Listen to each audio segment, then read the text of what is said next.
अस्सलाम वालेकुम, कैसे हैं आप सब लोग। I hope you all are fine. तो आज का जो व्लॉग है ये हम स्टार्ट करें, जैसे कि कल मैंने ख़त्म किया था जहाँ से वो स्टार्ट तो कर दिया था, लेकिन मेरा नेक्स्ट डे कंप्लीट ही नहीं हो पाया क्योंकि बहुत कम मैंने व्लॉग किया था।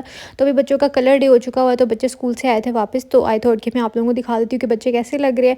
तो सबके जो है ना वो पिंक डे, ग्रीन डे और येलो डे इनका हो गया हुआ था, और ये जो वो स्कूल में ये असाइनमेंट वगैरह करके आए थे वो आके मुझे दिखा रहे थे, और जो भी इनकी एक्टिविटी हुई थी ना उसके बारे में सब एक्सप्लेन कर रहे थे और बता रहे थे। और ये मज़े की चीज़ है, बच्चों को जो है ना वो ऐसे लर्निंग भी हो जाती है कलर्स। तो बस 2 दिन से व्लॉग भी मेरा इसलिए नहीं आया क्योंकि मेरा व्लॉग कंप्लीट ही नहीं हो पा रहा था, बस फिर से सुस्ती सी होने लग गई है। लेकिन मैंने फिर से अपने आप को एक्टिव करने की कोशिश की है कि नहीं बस बहुत हो गया। और यहाँ पे मुझे दिखा रही थी कि बिस्किट पता नहीं इसकी टीचर ने इसको दिया था। और उसके बाद फिर आज किचन में बन रहा है गोभी, आलू और साथ में गोश्त, मतलब सारी चीज़ें एक साथ ही डाली हुई हैं। और कभी ऐसे होता है ना कि हम लोग खाली गोभी गोश्त पका लेते हैं या फिर आलू गोभी पका लेते हैं, और कभी कभी दिल करता है कि सब कुछ ही एक साथ डाल दें ताकि हर चीज़ का फ्लेवर आ जाए। और उसके बाद फिर बच्चों को ले गए हम ऊपर, और ऊपर जाके जो है ना बस बच्चों ने उधर मचाया हुआ था क्योंकि नेक्स्ट आपको पता है ये जो व्लॉग मैं बना रही थी ये फ्राइडे का व्लॉग है और फिर वीकेंड था, तो बस बच्चों को ये था कि अब 2 दिन हमने स्कूल नहीं जाना तो खूब मज़े करेंगे। और मुझे अपना टाइम याद आ जाता है, हम लोग भी कैसे एक्साइटेड होते थे कि अच्छा जी स्कूल नहीं जाना तो हम सुबह लेट उठेंगे, ऐसे करेंगे। लेकिन क्या ही बात है कि जब हम लोगों ने स्कूल जाना होता था तब अगर 7 बजे कोई उठाए तो इतना गुस्सा आता था कि 6 बजे उठाए तो दिल नहीं करता था उठने का और कहीं जाने का। लेकिन जब वीकेंड होता था ऐसे डॉट 7 बजे आँख खुलती थी ना, ऐसी खुलती थी कि बाद में नींद भी नहीं आती थी। अच्छा यहाँ जब मैं आबिश से सुन रही थी अल्लाह के सिफाती नाम, तो आप लोग भी सुने, आधे तो मैंने अपनी बातों में गुजार दिए। हाय मीनू, हिफाजत करने वाला, रज़ाक को रिज़्क देने वाला, अल खालिकु पैदा करने वाला, अन्नाफियु नफ़ा देने वाला, अल अलीमु अल अलीमु बहुत ज़्यादा इल्म वाला, अर रहीमु बड़ा मेहरबान, अस्सलामु सलामती देने वाला, अल अजीज़ु इज़्ज़त वाला, अल नूरू रोशनी देने वाला। Very good. देख के माशाल्लाह लाज़मी बोलिएगा। और बड़े अच्छे से बच्चे जो है ना वो लर्न कर रहे हैं। और लास्ट व्लॉग पे मेरे ख्याल से मैंने जब आबिश की हैंड राइटिंग दिखाई थी ना, डेज़ ऑफ वीक लिख रही थी ये, तो किसी मेरी बहन ने पूछा कि इसकी राइटिंग कैसी इतनी अच्छी है। तो पहले आप उनको जो है ना ज्वाइनिंग जो अल्फ़ाबेट्स है वो सिखाएंगे ना, तो उसके बाद जब वो उनको इकट्ठा करके वर्ड्स में लिखेंगे यानी ज्वाइनिंग लिखेंगे तो उनकी राइटिंग ऑटोमेटिकली नीट हो जाएगी। और ये हर किसी बच्चे का अलग अलग होता है, तो इसलिए आप ना वो परवाह ना किया करें क्योंकि ये हर किसी बच्चे पे डिपेंड करता है। कुछ लोग शुरू से बचपन से बहुत नीट लिखते हैं, यानी जैसे हमने आबिश को राइटिंग स्टार्ट जब कराई थी ना तो वो बहुत नीट लिखती थी। और जो फ़ातिमा है ना उसको बस ये होता है मैं जल्दी जल्दी से काम कर लूँ, मेरा काम ख़त्म हो जाए और मैं जल्दी जल्दी जैसा मर्ज़ी मुझसे लिखा जा रहा है ना मैं लिख दूँ। तो इसीलिए मुझे ऐसा लगता है कि हैंड राइटिंग जो है ना ये बच्चे के अपने ऊपर डिपेंड करती है। अगर बच्चा आपका बहुत नीट काम लिखने वाला है ना तो वो खुद ही से इन चीज़ों का ध्यान रखता है, और अगर किसी ने नहीं लिखना नीट तो वो फिर उनको शुरू से आदत होती है। बाकी ये कि अगर आप उनको प्रैक्टिस कराएंगे तो आहिस्ता आहिस्ता वो अच्छे वो लिखने लग ही जाते हैं। खैर अब मैं बता ही रही थी कि आज मैं पोहा बना रही थी, लेकिन इसको मैंने ऑथेंटिक वे में नहीं बनाया। मेरा बस दिल कर रहा था खाने का, तो जो आलू गोभी पड़ी हुई थी उसको मैंने छोटा छोटा जो है ना वो कर लिया और उसके अंदर मैंने ऐड कर दिया, मतलब एज ए मसाला इसका मैंने वो ऐड कर लिया। थोड़े से प्याज चॉप करके ऐड कर दिए, थोड़ा सा जो है ना पोहा क्योंकि बिल्कुल प्लेन था उसके अंदर कोई नमक मिर्च तो थी नहीं, तो बस सालन के अंदर जितनी थी तो इस वजह से मैंने फिर थोड़ा सा चाट मसाला ऐड किया क्योंकि मैं दूसरी नमक मिर्ची ऐड कर नहीं सकती थी, वो कच्ची रह जानी थी। और साथ में मैंने थोड़ा सा लेमन निचोड़ लिया और बस दैट्स इट। मैंने इस तरह सिंपल से बना लिया, बड़ा मज़े का बना था। फिर नेक्स्ट डे हम लोग गए थे शॉपिंग के लिए क्योंकि नेक्स्ट आज मेरे ख्याल से सैटरडे, हाँ फ्राइडे के आगे सैटरडे आएगा ऑब्वियसली। और उसके बाद जो है ना हमने निशात से मैंने वो वाला ड्रेस लिया जो मैंने आपको सबसे पहले दिखाया ना 4000 में। इनका पहली बार इतना कोई रीज़नेबल 2 पीस यानी कॉर्ड सेट टाइप आया हुआ है, लेकिन बहुत प्यारे प्रिंट्स थे, तो मैंने तो वहाँ से एक ले लिया। मेरा दिल कर रहा है, मैंने घर आके जब ट्राई किया इतना कंफर्टेबल था, इतना सॉफ्ट और मज़े का था ना, और मेरा दिल कर रहा था कि मैं 1-2 और ले लूँ ताकि घर पहनने के लिए ना सुकून रहेगा, क्योंकि प्रिंटेड आपने वैसे भी घर पहनने के लिए स्टिच कराने होते हैं, तो अगर आपको इतनी रीज़नेबल प्राइस में स्टिच्ड मिल जाएंगे तो इससे अच्छी और कौन सी बात होती है। क्योंकि अगर आपने नॉर्मल भी प्रिंटेड कपड़ा लेके उसकी स्टिचिंग देनी तो आपको पता है टेलर जो है वो नॉर्मल कपड़े की भी 15 से 2000 ही स्टिचिंग लेते हैं। अगर आप डिज़ाइनिंग करा लो तो फिर सो नहीं दे सुहागा। बस यहाँ पे फिर मामा और भाभी अपने लिए देख रही थी विंटर के लिए कुछ उन्होंने लेना था। भाभी ने भी घर जो है ना पहनने के लिए वो लेनी थी, मतलब प्रिंटेड कपड़े लेके उनको स्टिच कराना था, क्योंकि भाभी का साइज़ का इशू होता है, वो नहीं लेती हैं बाहर से मतलब रेडी टू वेयर, क्योंकि उनको जो है ना वो शलवारों की प्रॉब्लम होती है। वो हाइट उनकी काफ़ी अच्छी है माशाल्लाह, जिसकी वजह से उनको लेंथ पूरी नहीं होती है।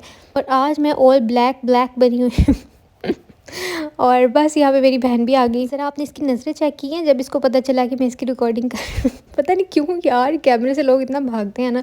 तो खैर उसके बाद फिर यहाँ पे एग्जीबिशन थी, मैंने देखा तो कुछ नहीं, मैंने सोचा आप लोगों को दिखाती हूँ।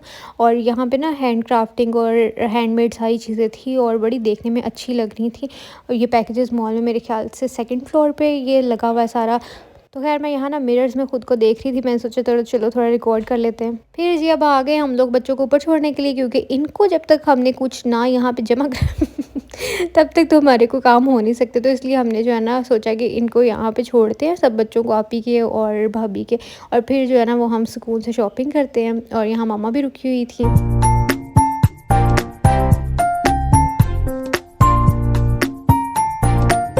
अच्छा जी, तो फिर हम लोग आ गए थे अब सैफ़ायर पे, और यहाँ से मैंने मामा के लिए एक ड्रेस लिया। मुझे एक ड्रेस जो है ना बड़ा पसंद आ रहा था। अभी मैं आप लोग को शायद दिखाती हूँ, वो जो पीछे पर्पल टाइप लगा हुआ है, नहीं एक और था, वो मैंने लिया था। और यहाँ से भाभी को भी जो है ना वो एक ड्रेस पसंद आ रहा था। खैर जो बीच में हमने शॉपिंग की वो तो मैंने रिकॉर्ड ही नहीं किया, आप लोगों को मैंने दिखाया ही नहीं। बस फिर जब हमने बच्चों को वहाँ से दोबारा पिक कर लिया था ना खेल के, तो फिर बच्चों ने ऐसी चू चू चाचा लगाई थी ना, इनको खेल के भी सुकून नहीं आ रहा था कि बस अभी हमें जो है ना वो ये क्या कहते हैं वाटर कार पे भी बिठाओ और ये भी करो तो वो भी करो। तो बस फिर ये क्योंकि ऑटो नहीं थी तो मुझे फिर इसके अब्दुल्ला के साथ बैठना पड़ा। मुझे इतनी हंसी आ रही थी, मैं पूरी दुनिया के चक्कर लगा के आई हूँ इसके साथ घूम घूम के।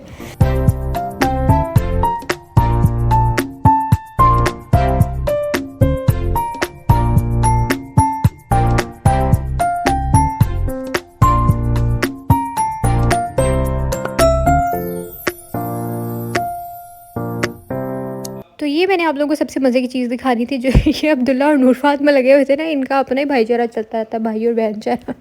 खैर ये एक साथ बहुत एंजॉय करते हैं। उसके बाद फिर बच्चों को हमने फूड कोर्ट से कुछ ना कुछ खिलाया, और उसके बाद फिर पापा ने हमें पिक कर लिया, और पापा का दिल कर रहा था बट कढ़ाई खाने का, तो पापा हमें यहाँ ले आए। तो हालांकि हमें भूख नहीं थी, हमने वहाँ से पिज़्ज़ा वगैरह भी लिया था पापा जॉन से, और साथ में बच्चों के लिए KFC से भी कुछ लिया था, मेरे ख्याल से विंग्स और ये सब चीज़ें ली थी। तो खैर उसके बाद आपको पता थोड़ा थोड़ा करते कराते ही पेट भर जाता है। लेकिन खैर बट कढ़ाई देख के रुका नहीं जाता, रहा नहीं जाता। तो फिर बस मैंने सोचा जी थोड़ी सी ओवर ईटिंग कर ही लेते हैं। खैर अब मैंने आजकल जो है ना वो 3-4-5 दिन बल्कि एक वीक हो गया कि वेट भी चेक नहीं किया, और बस मुझे डर लग रहा है कि जितना मैं खा रही हूँ दबा के वेट बढ़ गया हुआ ना, तो फिर से कम करना पड़ना है। खैर बढ़ेगा भी तो 1-8 किलो ही बढ़ेगा, और वो तो देखो अब मैं कर भी नहीं रही हूँ अभी तो चेक। लेकिन अगर बढ़ भी गया तो 1-8 किलो कंट्रोल करना तो आसान है, वो तो 2 से 3 दिन में ऐसे ही चला जाता है अगर आप प्रॉपरली हेल्दी ईटिंग करते हो और घर का ही खाना खाते हो और आपको पता है कितना पोर्शन साइज़ में आपने खाना लेना है।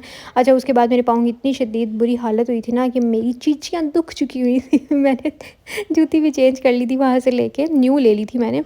और खैर उसकी मैंने स्टोरी लगाई थी, वो मैं आप लोगों को कल व्लॉग में भी दिखा दूँगी। तो जो स्टोरी लगाई थी उस पर मुझे पूछ रहे थे लोग कि वो आपने कहाँ से लिया, तो मैंने उनसे अनजे या क्या उसको कहते हैं लंदन, वो ब्रांड से ली थी। और खैर उसके बाद फिर घर आई, मैंने चाय पी, मेरे सिर में सुकून आ गया। पूरे दिन की मैं इतनी थकी हुई थी और मेरे सर में दर्द हो रही थी। खैर उसके बाद फिर ये आज संडे का व्लॉग है। सुबह हमने जो है ना वो थोड़ा सा क्या किया, हाँ खाना शाना बनाया था। आज हमने मस्टर्ड ऑयल में वो बनाया, सब्ज़ियाँ बनाई थी, और आज हम बना रहे थे आलू मटर। बस सर्दियाँ आना लिया नहीं, सर्दियों की आमद आप लोगों को सब्ज़ियाँ देख के पता चल गया होगा। ये सारे जो है ना वो डेले बटे सब्ज़ियाँ वो सर्दियों में ही आती हैं।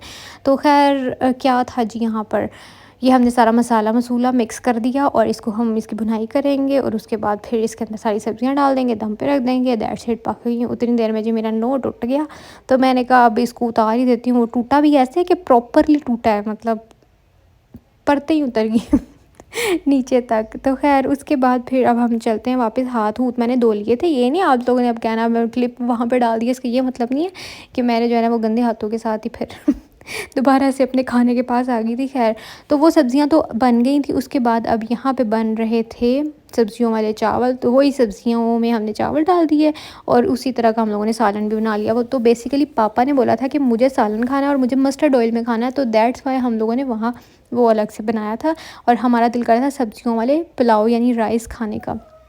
तो उसके बाद फिर मामा और भाभी लगी हुई थी यहाँ पे, और मामा कुछ चीज़ें अपनी अरेंज करके रख रही थी, और बस जो भी मामा के काम होते हैं। तो मैंने जल्दी से इनका क्लिप रिकॉर्ड कर लिया। मैंने कहा ज़रा मैं इनको भी तो दिखाऊँ ना, मैं अकेली अपनी चीज़ें दिखाती रहती हूँ।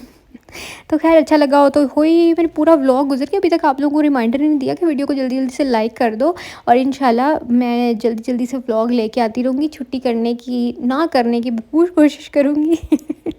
बस थोड़ी सी लेज़ी हो जाती हूँ बीच बीच में, लेकिन कोशिश करती हूँ कि गायब भी ना हो जाऊँ। तो बस उम्मीद करती हूँ कि आप लोगों को व्लॉग पसंद आया होगा। पसंद आया तो आपको पता है कि क्या करना होता है, वीडियो को लाइक और शेयर भी कर दिया करें, चैनल पे नए हैं तो सब्सक्राइब कर लें। फिर मिलती हूँ मैं आप लोगों के साथ कल इंशाल्लाह, तब तक जी अल्लाह हाफ़िज़, अपना ख्याल रखिएगा।